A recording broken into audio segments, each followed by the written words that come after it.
Mi esposa creó 20 nuevas reglas matrimoniales, así que agregué solo una regla que terminó con su sistema de control instantáneamente. La lista me estaba esperando en la encimera de la cocina cuando llegué a casa del trabajo, escrita a máquina, plastificada y colocada junto a mi plato de cena. 20 nuevas reglas matrimoniales estaba escrito en la parte superior en letras negritas. Beatriz estaba sentada en la sala con una copa de vino, esperando mi reacción. Sonrió cuando vio que tomaba la hoja plastificada, como si acabara de presentarme un regalo maravilloso. Leí la primera regla en voz alta. Regla número 1. Toda decisión financiera superior a $50 debe ser aprobada por Beatriz con 48 horas de anticipación. Continué leyendo en silencio. Cada regla era más absurda que la anterior. Necesitaba su permiso para salir con amigos, para comprar comida que no estuviera en la lista aprobada, para usar el auto los fines de semana, incluso para elegir qué programa ver en la televisión. La miré. Ella tomó un sorbo de su vino, completamente satisfecha consigo misma. «Es para mejorar nuestro matrimonio», dijo con esa voz dulce que usaba cuando quería parecer razonable. «He estado leyendo sobre estructura en las relaciones. Los matrimonios funcionan mejor cuando hay reglas claras, cuando cada persona sabe exactamente qué se espera de ella». Dejé la lista sobre la mesa. «¿Y tú también seguirás estas reglas?»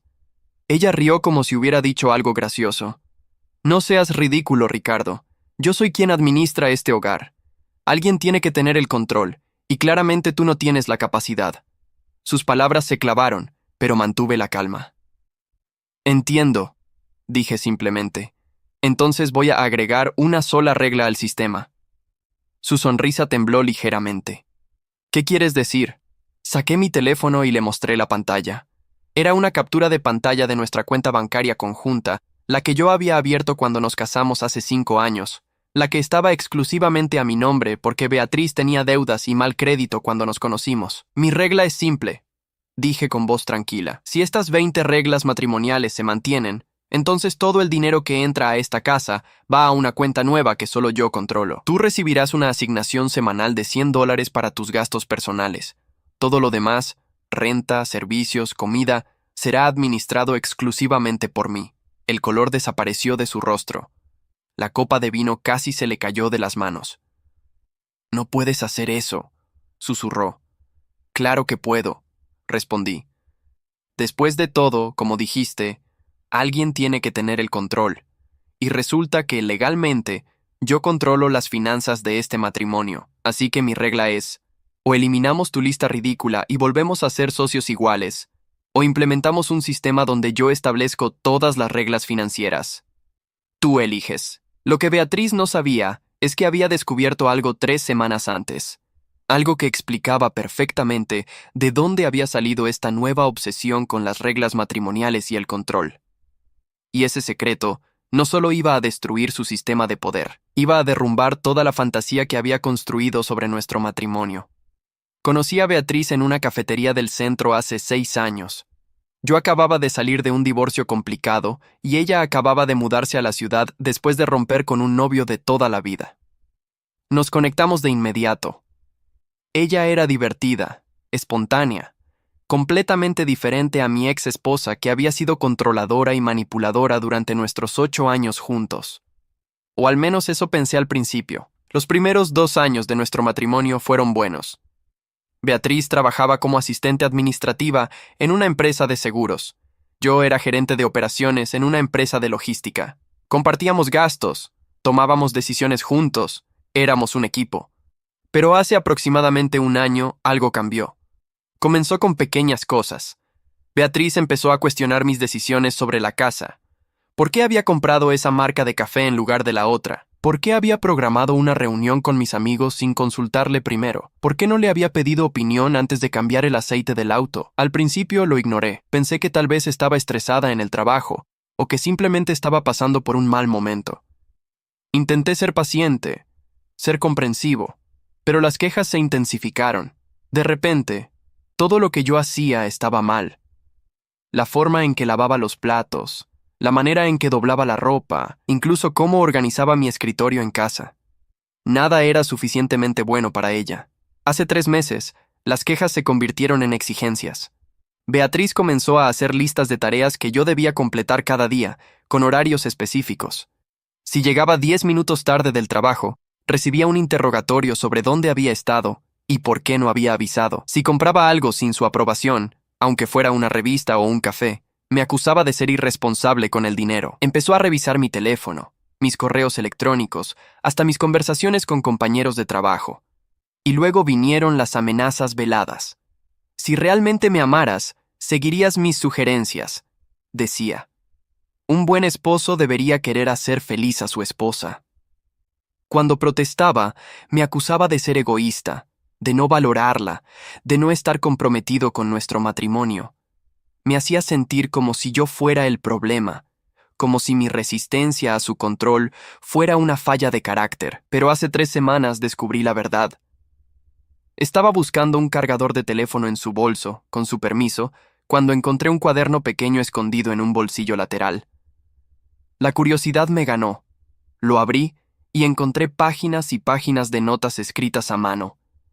Eran resúmenes de videos de internet y publicaciones de grupos en línea. Títulos como «Cómo entrenar a tu esposo para que obedezca», «Estableciendo dominación en el matrimonio», «Técnicas de manipulación emocional para el control conyugal». Mi sangre se heló. Había encontrado la fuente de su transformación. Beatriz no estaba pasando por una fase difícil. No estaba estresada ni preocupada. Estaba siguiendo deliberadamente una metodología para convertirme en alguien completamente controlado por ella. Las notas eran meticulosas, con fechas y evaluaciones de qué técnicas habían funcionado mejor. Había incluso un cronograma proyectado, donde planeaba los siguientes pasos en su campaña de control. En ese momento entendí que mi esposa no quería un matrimonio, quería un subordinado. No buscaba un compañero, buscaba un empleado que viviera bajo sus reglas y existiera únicamente para cumplir sus deseos. Y las 20 reglas matrimoniales que acababa de presentarme no eran más que la culminación de un año entero de manipulación calculada. Esa noche, después de darle mi ultimátum sobre las finanzas, Beatriz pasó 2 horas intentando convencerme de que estaba siendo irracional. Primero intentó la dulzura, llorando y diciendo que solo quería lo mejor para nuestro matrimonio. Cuando eso no funcionó, cambió a la indignación, gritando que yo era un tirano por amenazarla con quitarle acceso al dinero. Y cuando tampoco funcionó, intentó la manipulación emocional, diciendo que si realmente la amara, aceptaría sus reglas sin protestar. Yo permanecí tranquilo durante todo el espectáculo. Simplemente repetí mi oferta. O eliminábamos su lista y volvíamos a ser iguales, o yo implementaba mi sistema de control financiero. Ella podía elegir. Finalmente, exhausta y frustrada, tomó la lista plastificada y la rompió en pedazos frente a mí. «Eres imposible», escupió las palabras con veneno. «Nunca pensé que fueras tan cruel». Se encerró en la habitación y yo dormí en el sofá. A la mañana siguiente actué como si nada hubiera pasado. Preparé café, hice el desayuno, me fui a trabajar. Beatriz estaba fría conmigo, pero ya no mencionó las reglas. Pensé que tal vez lo había logrado, que tal vez había establecido un límite claro y ella lo había aceptado. Estaba completamente equivocado. 2 días después del incidente de las reglas matrimoniales, llegué a casa y encontré a Beatriz sentada a la mesa del comedor con su madre, Rosario, y su hermana mayor, Patricia. Las 3 me miraron cuando entré, y supe de inmediato que había caído en una emboscada. «Ricardo, siéntate», ordenó Rosario con ese tono autoritario que usaba cuando quería intimidar a alguien. «Necesitamos hablar sobre tu comportamiento». Me quedé de pie en el umbral de la puerta. «Mi comportamiento». Repetí lentamente. «Exactamente». Patricia se cruzó de brazos mirándome con desprecio. «Beatriz nos contó cómo la amenazaste con quitarle el acceso al dinero. Cómo le dijiste que solo le darías $100 por semana como si fuera una niña que recibe mesada». «Eso no es exactamente lo que pasó», comencé, pero Rosario me interrumpió. «No me importa tu versión, Ricardo. Conozco a mi hija y sé que ella nunca haría nada para merecer ese tipo de trato. Eres un hombre egoísta y controlador, y si no cambias tu actitud, esta familia va a tener que tomar medidas». Miré a Beatriz. Ella me observaba con una expresión que yo conocía bien. Esa mezcla de satisfacción apenas contenida y falsa preocupación. Había traído refuerzos, convencida de que la presión familiar me obligaría a ceder. Lo que no esperaba es que yo también tuviera cartas bajo la manga. Saqué mi teléfono y abrí la aplicación de grabación que había instalado discretamente en nuestra sala 2 días antes. Coloqué el teléfono sobre la mesa y reproduje la conversación que Beatriz había tenido por teléfono esa misma mañana con Patricia, sin saber que estaba siendo grabada. Le di las reglas anoche. Se escuchaba la voz de Beatriz claramente, 20 en total. Tenía que seguir cada una o enfrentaría consecuencias. Pero el idiota se rebeló. Me amenazó con controlar todo el dinero. La voz de Patricia respondió en la grabación. ¿Y tú qué hiciste? Tuve que romper la lista, pero no te preocupes. Esta es solo una batalla, no la guerra. Voy a traer a mamá y a ti esta tarde. Van a hacer que se sienta tan culpable que va a terminar disculpándose conmigo. Y una vez que se disculpe, voy a implementar las reglas de a poco, tan gradualmente que ni siquiera se va a dar cuenta hasta que sea demasiado tarde. Beatriz rió en la grabación. Para fin de año, va a estar tan entrenado que va a pedir mi permiso hasta para respirar. Y lo mejor es que todo el dinero que gana va a pasar por mis manos. Voy a convencerlo de que agregue mi nombre a todas las cuentas porque sería lo justo. Y una vez que tenga acceso, voy a empezar a transferir dinero a una cuenta secreta.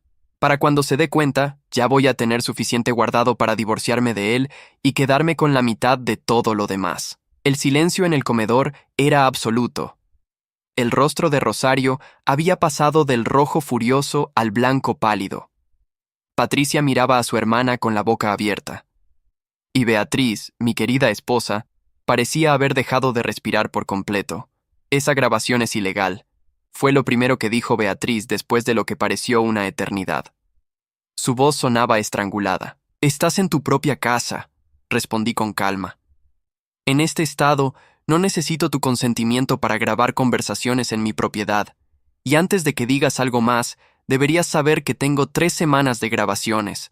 De ti hablando con tus amigas sobre tus planes para controlarme. De ti riéndose de mí con Patricia. De ti planeando robarme». Rosario se levantó lentamente. Miró a su hija con una expresión que nunca le había visto antes, una mezcla de decepción y disgusto. «Beatriz, ¿es verdad lo que acabo de escuchar?» «Mamá, yo puedo explicar», empezó Beatriz. «¿Puedes explicar cómo planeabas robarle a tu esposo?» La voz de Rosario se elevó.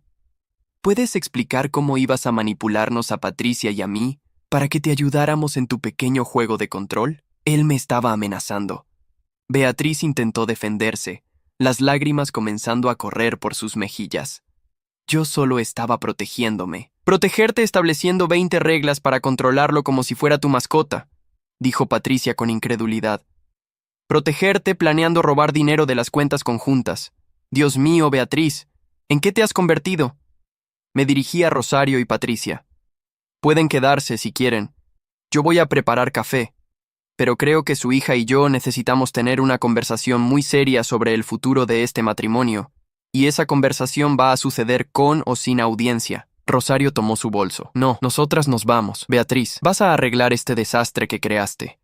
Y si no puedes, entonces vas a enfrentar las consecuencias de tus acciones como una adulta». Miró hacia mí antes de salir. «Ricardo, lamento que mi hija haya intentado hacer esto. No la criamos para que fuera así». Patricia siguió a su madre sin decir nada más. Pero la mirada que le dio a Beatriz antes de irse decía todo lo que necesitaba decir. Cuando la puerta se cerró detrás de ellas, me senté frente a Beatriz. Ella lloraba ahora con sollozos fuertes y dramáticos, pero yo ya no sentía ninguna simpatía. «Tienes 2 opciones», dije. «Opción 1. Vamos a terapia de pareja. Trabajamos en estos problemas serios de control que tienes y reconstruimos este matrimonio sobre una base de respeto mutuo y honestidad. Eso significa que todas tus cuentas en línea donde buscas técnicas de manipulación se cierran. Todas tus conversaciones con Patricia y tus amigas sobre cómo controlarme terminan. Y empiezas terapia individual también». Hice una pausa. «Opción 2. Nos divorciamos ahora mismo. Tomo estas grabaciones donde admites que planeabas robar dinero de las cuentas conjuntas y las presento a un abogado. No vas a recibir ni un centavo más allá de lo que legalmente te corresponde. Y créeme, cuando un juez escuche estas grabaciones, no va a ser mucho». Beatriz levantó la vista, sus ojos rojos e hinchados. «Elegirías la opción 1, dijo con voz temblorosa. «No después de esto. Después de todo lo que escuché, no vas a quedarte. Eso depende completamente de ti, respondí. Puedo perdonar los errores si veo que hay voluntad genuina de cambiar, pero si vuelvo a ver un solo indicio de que estás intentando manipularme o controlarme, si encuentro otra lista de reglas o descubro que sigues planeando robarme, entonces la opción 2 se activa automáticamente. ¿Entendido? Ella asintió, limpiándose la cara con las manos. Lo siento, susurró. Lo siento mucho, Ricardo. No sé qué me pasó. Yo solo quería sentir que tenía algo de poder en mi vida. Entonces trabaja en eso con un terapeuta, dije firmemente. Pero no a costa de destruir nuestro matrimonio o convertirme en tu proyecto de control. Ahora limpia tu cara y llama para hacer una cita con un consejero matrimonial. Quiero ver esa cita programada antes de que me vaya a dormir esta noche. Esa noche dormí nuevamente en el sofá. No porque Beatriz me lo pidiera, sino porque necesitaba espacio. Necesitaba procesar todo lo que había descubierto, todo lo que había escuchado. Mi esposa no era la mujer que yo pensaba que era. Había estado viviendo con una extraña que había orquestado meticulosamente una campaña para convertirme en algo menos que un socio igual. A la mañana siguiente, Beatriz me mostró la confirmación de una cita con una terapeuta matrimonial para el viernes siguiente. También había programado su propia cita con un terapeuta individual. Voy a cambiar, me dijo. Lo prometo, Ricardo. Voy a ser mejor. Quise creerle. Realmente quise creerle. Pero 3 días después, mientras ella estaba en el trabajo, recibí una llamada de Patricia. Ricardo, necesitas saber algo, dijo sin saludos previos. Beatriz está planeando algo. La escuché hablando con una amiga anoche. Dijo que va a ir a terapia solo el tiempo suficiente para convencerte de que ha cambiado, y luego va a volver a implementar su sistema de control, pero de manera más sutil esta vez. Dijo que aprendió de sus errores y que esta vez va a ser más cuidadosa.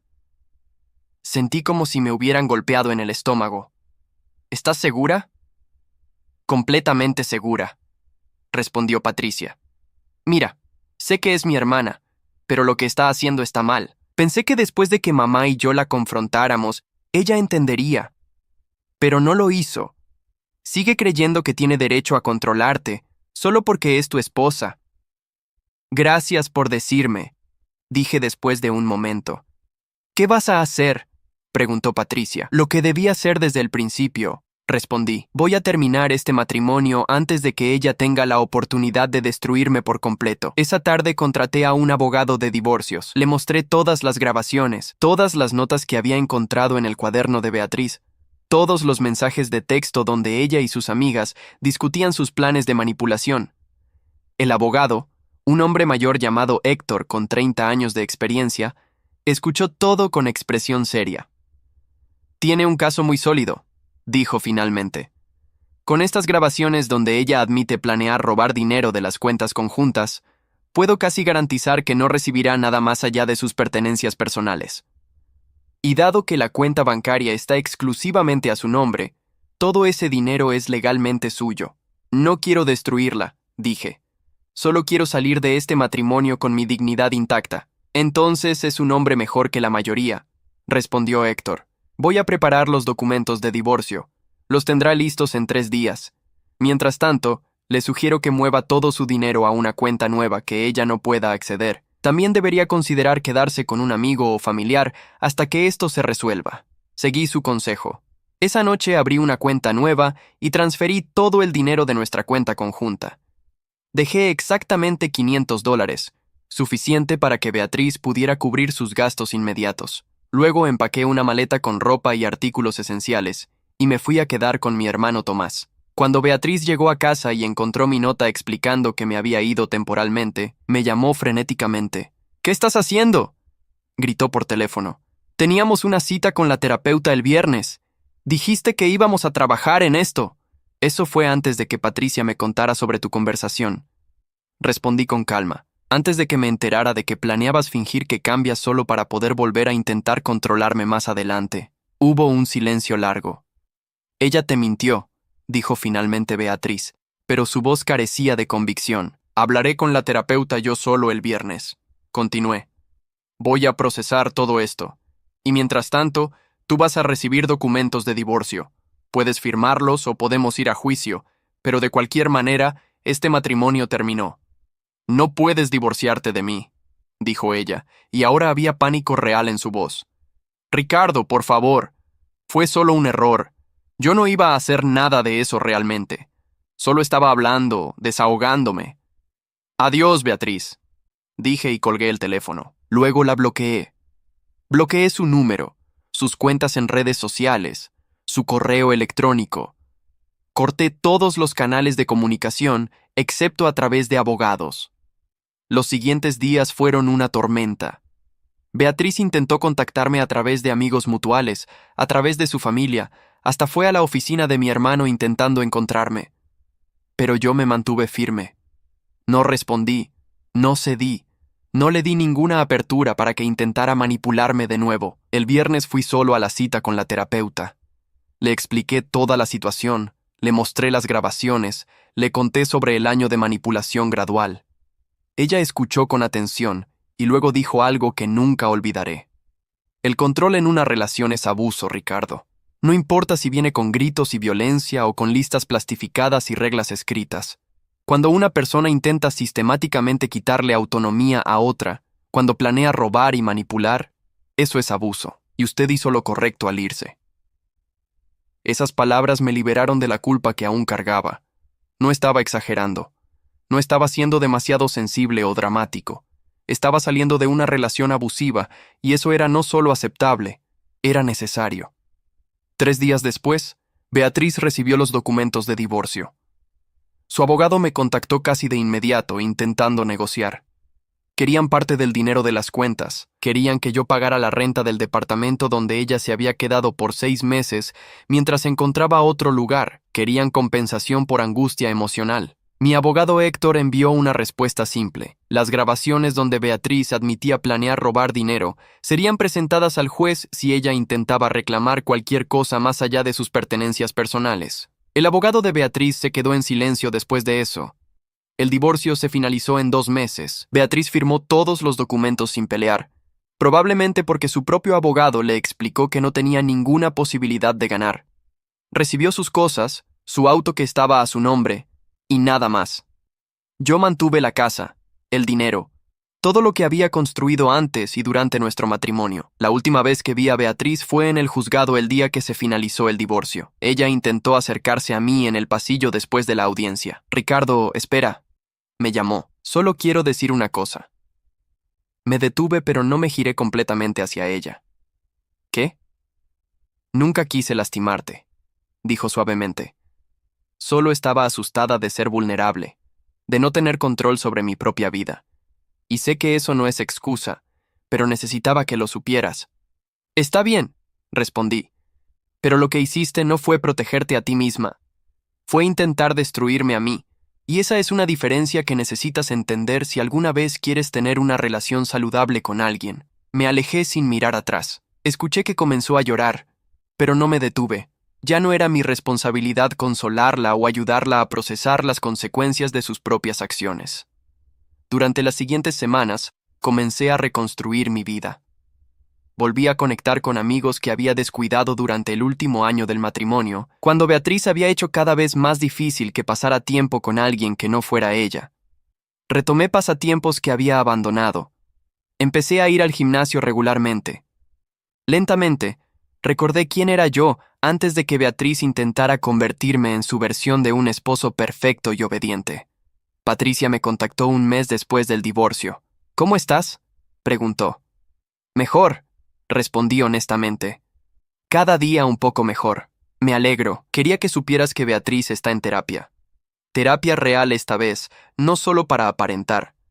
Creo que finalmente entendió lo que perdió y por qué lo perdió. Me alegro por ella, dije, y lo decía en serio. Pero esa es su jornada ahora, no la mía. Lo sé, dijo Patricia.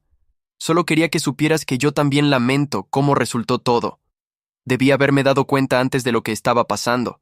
Debí haber intervenido. No era tu responsabilidad, le aseguré. Pero gracias por finalmente decirme la verdad cuando más lo necesitaba. Eso significó mucho. Terminamos la llamada en buenos términos y me sentí en paz. No tenía rencor hacia Patricia o hacia Rosario. Ellas también habían sido manipuladas por Beatriz, usadas como peones en su juego de control. 6 meses después del divorcio, conocí a alguien nuevo. Valeria era ingeniera civil, independiente, segura de sí misma, y lo más importante, creía en asociaciones equitativas. Cuando finalmente le conté sobre mi matrimonio con Beatriz, ella escuchó sin juzgar. «Suena aterrador», dijo. «Vivir con alguien que sistemáticamente intentaba quitarte tu autonomía. Me alegra que hayas salido de eso». «Yo también», dije, y me enseñó algo importante. Me enseñó a reconocer las señales de advertencia temprano, a establecer límites firmes desde el principio, a nunca comprometerme a mí mismo solo para mantener la paz. Valeria sonrió. Esas son lecciones valiosas. Y para que lo sepas, yo no tengo ningún interés en controlar a nadie. Bastante complicado es controlar mi propia vida. Empezamos a salir lentamente, sin presión, sin expectativas poco realistas. Fue refrescante estar con alguien que me respetaba como igual, que valoraba mi opinión, que nunca intentó cambiarme o moldearme en algo que no era. Y gradualmente, comencé a confiar de nuevo. Comencé a creer que el amor no tenía que venir con reglas y restricciones, que una relación saludable era posible. 1 año después del divorcio, Patricia me envió un mensaje. Beatriz se mudó a otra ciudad, consiguió un trabajo nuevo y un nuevo comienzo. Quería que supieras que está mejor. Más importante, quería que supieras que finalmente aceptó su responsabilidad por lo que pasó. Me alegro por ella, respondí. Y era cierto. No deseaba que Beatriz sufriera o que fracasara. Solo quería que ella aprendiera y creciera, que se convirtiera en alguien capaz de tener relaciones saludables. Pero más que nada, estaba agradecido de que su historia ya no fuera mi historia. Estaba agradecido de haber tenido el coraje de establecer ese límite firme cuando lo hizo, de haber dicho no a su sistema de control, de haber elegido mi propia dignidad sobre mantener un matrimonio que me estaba destruyendo lentamente. Porque al final, esa única regla que agregué, mi regla sobre controlar las finanzas, si ella insistía en sus 20 reglas matrimoniales, no fue realmente sobre el dinero. Fue sobre establecer que yo también tenía poder en esa relación, que no iba a ser simplemente un subordinado en mi propio matrimonio. Fue sobre recordarle a Beatriz, y más importante, recordarme a mí mismo, que yo también merecía respeto y autonomía. Y cuando ella rechazó ese recordatorio, cuando quedó claro que prefería el control sobre la asociación, entonces la única opción que me quedaba era irme. No con enojo o amargura, sino con la claridad tranquila de alguien que finalmente entiende su propio valor. Alguien que sabe que merece algo mejor que un matrimonio construido sobre manipulación y reglas diseñadas para convertirlo en algo menos que completo. Hoy, 2 años después de todo aquello, miro hacia atrás y veo claramente lo cerca que estuve de perderme completamente en el sistema de Beatriz. Si no hubiera encontrado ese cuaderno, si Patricia no me hubiera advertido, si no hubiera establecido ese límite firme cuando lo hice, ¿quién sería yo ahora? ¿Cuánto de mi propia identidad habría sacrificado en el altar del control de mi esposa? La respuesta me aterra. Y me hace agradecer profundamente por haber tenido la fuerza de decir no, de haber agregado esa única regla que terminó con su sistema instantáneamente. Porque a veces, todo lo que se necesita para detener a un controlador es demostrarles que tú también tienes poder, que no vas a jugar su juego, que estás dispuesto a caminar si eso es lo que se requiere para mantener tu integridad. Beatriz aprendió esa lección de la manera más difícil.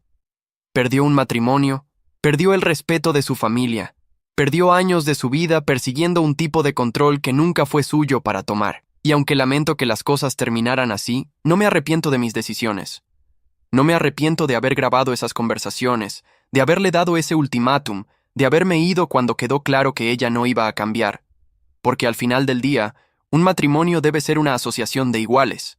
Y cuando uno de los socios decide unilateralmente que va a convertir esa asociación en una dictadura, entonces el otro socio tiene todo el derecho, y de hecho la responsabilidad consigo mismo, de disolver esa asociación. No importa cuánto duela, no importa cuánto miedo de comenzar de nuevo, porque la alternativa, vivir bajo el control de alguien más, perder tu autonomía pieza por pieza hasta que ya no reconoces a la persona en el espejo, esa alternativa es peor que cualquier divorcio, peor que cualquier comienzo nuevo, peor que cualquier dolor temporal que viene con el fin de una relación. Aprendí eso, lo viví, y ahora, en una relación saludable con Valeria, donde ambos somos socios iguales, donde el respeto mutuo es la base de todo lo que hacemos juntos, puedo finalmente apreciar completamente lo que casi perdí, y puedo estar agradecido, profundamente agradecido, de que tuve el coraje de agregar esa única regla que cambió todo. La regla que decía, no voy a ser controlado, no en mi propia casa, no en mi propio matrimonio, no en mi propia vida. Y si eso significa perder a la persona que amo, entonces que así sea, porque perderme a mí mismo habría sido una pérdida mucho mayor.